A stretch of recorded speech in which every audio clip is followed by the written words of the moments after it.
March 1961, Pearl Harbor, Hawaii. A half-finished memorial sits on the water, out of money, out of hope. The USS Arizona lies beneath it. 1,177 sailors still entombed in the sunken battleship. Then a 26-year-old rock and roll singer walks in with an idea that will change everything. December 7th, 1941. If you were alive on December 7th, 1941, you remember exactly where you were when you heard the news. A quiet Sunday morning shattered by Japanese planes screaming over Pearl Harbor. The USS Arizona took a direct hit to her ammunition stores. The explosion was so powerful it lifted the 32,000-ton battleship out of the water. She sank in 9 minutes. 1,177 sailors went down with her. Most never made it off the ship.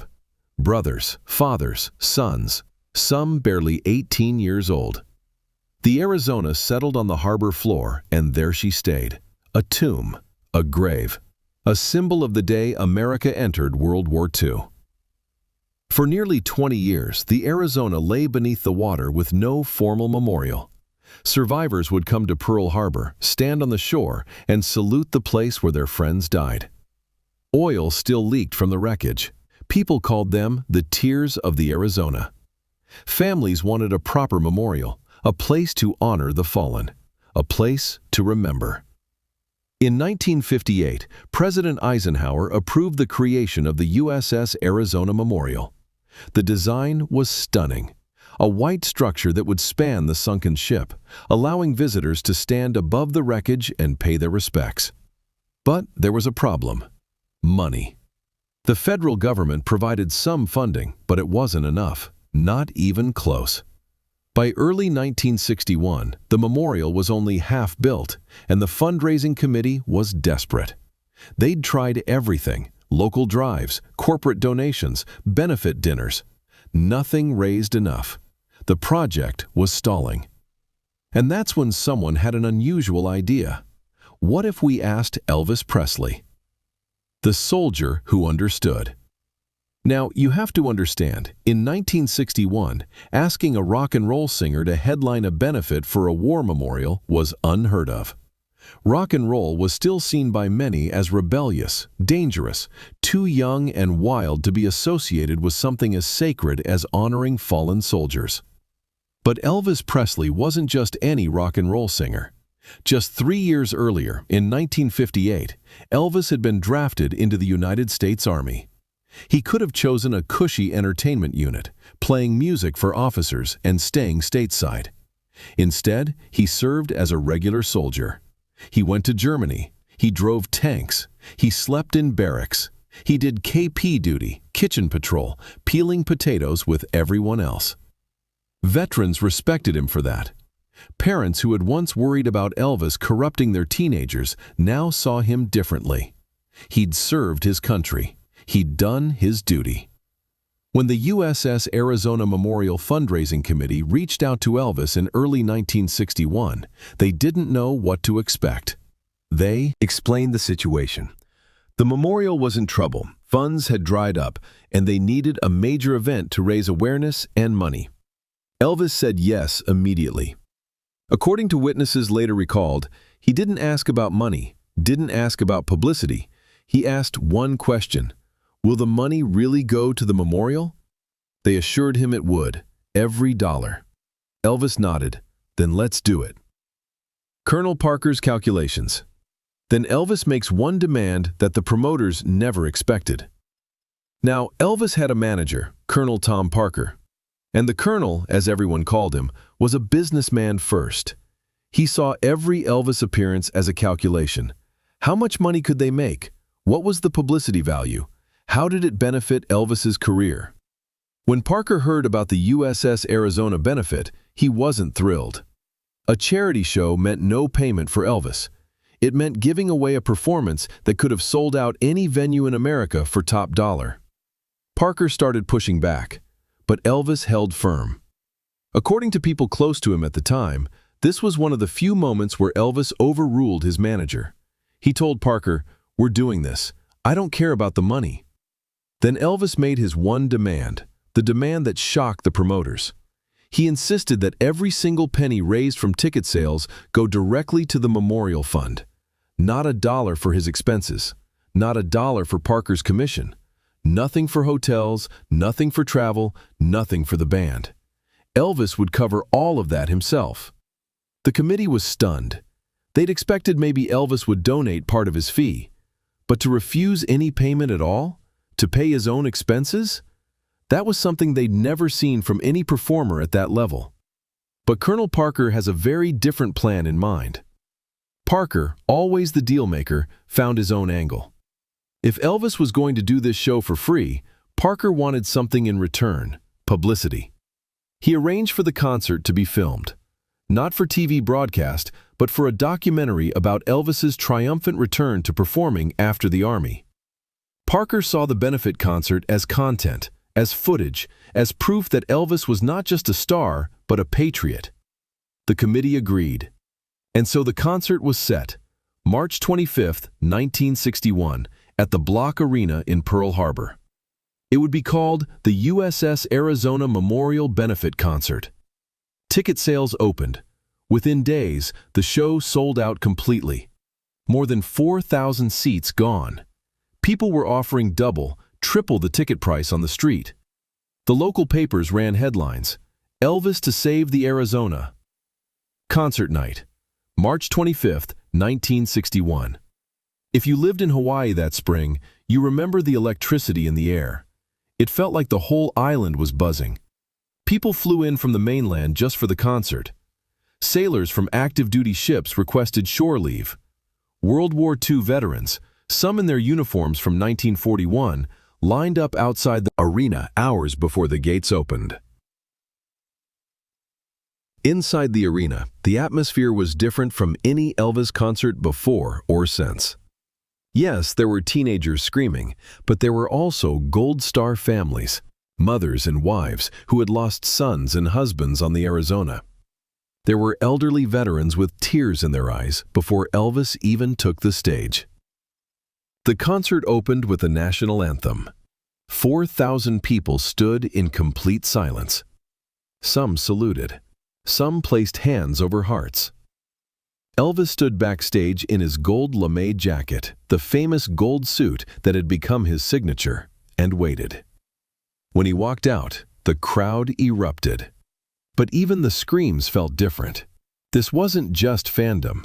This was gratitude. Elvis opened with a high-energy set, songs like Heartbreak Hotel and All Shook Up. The teenagers went wild.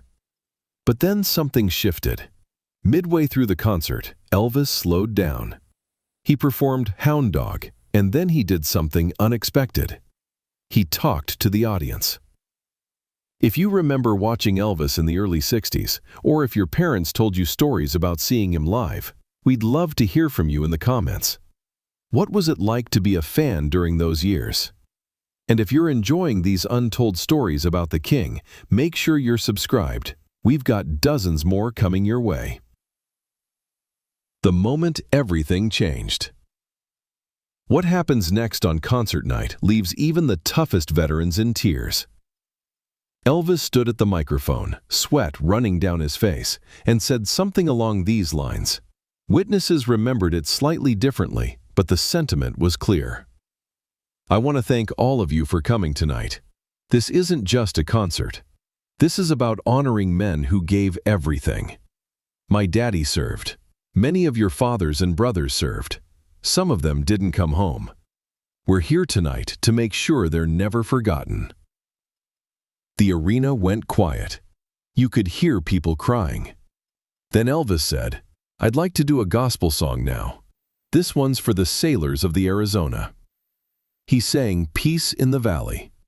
No dancing, no hip shaking, no theatrics. Just Elvis, standing still, pouring his heart into a hymn about finding rest after struggle. About a place where there's no more suffering. Veterans in the audience openly wept. Gold Star mothers held each other. Even the teenagers, who came to scream and swoon, stood quietly, feeling something bigger than fandom. When the song ended, the applause wasn't the usual frenzy. It was slow, thunderous, reverent. A standing ovation that went on for minutes. Elvis finished the concert with more upbeat numbers, sending people home on a high note. But that moment, peace in the valley for the Arizona, that's what people remembered for the rest of their lives. The count. After the concert, officials counted the money. Ticket sales, plus additional donations collected that night, totaled over $62,000. In 1961 dollars, that was enormous, worth well over $500,000 today. But more importantly, the concert created momentum. The national press covered it. Newspapers across the country ran stories. Elvis raises funds for Arizona Memorial. Donations started pouring in from people who couldn't attend the concert, but were inspired by Elvis's involvement. Within months, the remaining funds needed for the memorial were secured. Construction resumed, and on May 30th, 1962, Memorial Day, the USS Arizona Memorial was officially dedicated. A simple, elegant white structure now floated above the sunken battleship. Visitors could walk out over the water, stand above the wreckage, and read the names of the 1,177 sailors still entombed below. And today, most visitors have no idea who really saved this place. The Forgotten Hero. Today, the USS Arizona Memorial is one of the most visited sites in Hawaii. More than 1 million people walk through it every year. Families come to honor grandparents who served. School groups come to learn about Pearl Harbor. People from around the world come to pay their respects. But here's what most visitors don't know. The memorial almost didn't get built. Fundraising had stalled. The project was dying. It was a 26-year-old rock and roll singer, a kid from Tupelo, Mississippi, who drove trucks before he was famous, who gave the memorial the boost it needed to survive. Elvis never bragged about it. He didn't make it part of his public image. He didn't demand his name be engraved anywhere. In fact, there's no plaque at the memorial mentioning Elvis Presley. If you visit today, you won't see his name. Some fans have argued over the years that Elvis should be commemorated there. Others say the memorial is exactly as it should be, focused entirely on the sailors, not the entertainers who helped fund it. But what's undeniable is this. When the USS Arizona Memorial needed saving, Elvis Presley showed up. He gave his time, his talent, and his money. He asked for nothing in return. And because of that, families today can stand above those sacred waters and remember the men who never came home. The next time you hear someone say Elvis was just an entertainer, just a singer, just a face on a poster, remember Pearl Harbor. Remember March 25, 1961. Remember a young man who could have spent that night making a fortune for himself, but instead chose to honor sailors who gave everything. If this story moved you, please share it. Too many people don't know this part of Elvis's legacy. And if you're a veteran or a family member of someone who served, thank you. Elvis would want you to know he never forgot. Hit that subscribe button for more untold stories about the man behind the legend. Because Elvis Presley's legacy isn't just about the music. It's about the moments when he used his fame to lift others up and never asked for credit. Thank you for watching, and never forget the Arizona.